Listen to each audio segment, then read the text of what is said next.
Our Identity in Christ, Part 2. Kita masih membahas ayat tentang identitas kita.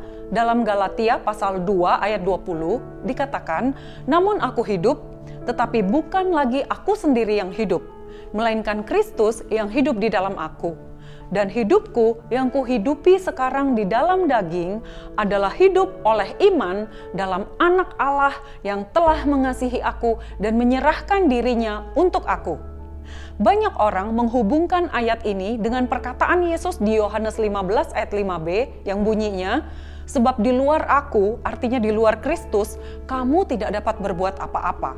Sehingga kemudian mereka berkata bahwa di dalam identitas yang baru ini, mereka sebenarnya bukan siapa-siapa dan tidak mampu melakukan apa-apa.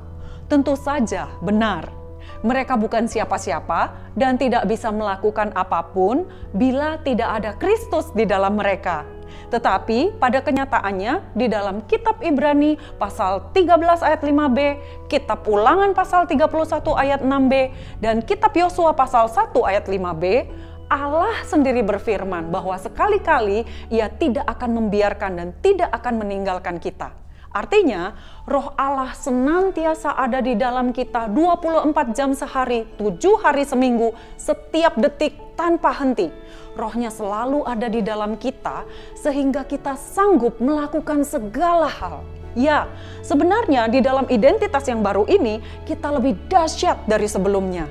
Kita adalah orang-orang yang tidak bergantung kepada situasi di sekeliling kita.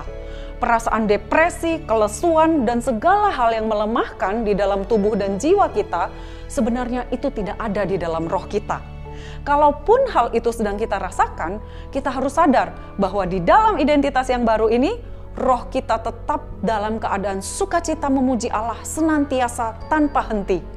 Jika kita tidak merasakan sukacita itu bukan karena kita tidak memilikinya, tetapi karena hidup yang kita hidupi sekarang ini masih di dalam daging. Itulah sebabnya kita masih merasakan perasaan-perasaan yang negatif itu. Paham kan sekarang tentang identitas kita yang baru di dalam Kristus? Tuhan Yesus memberkati.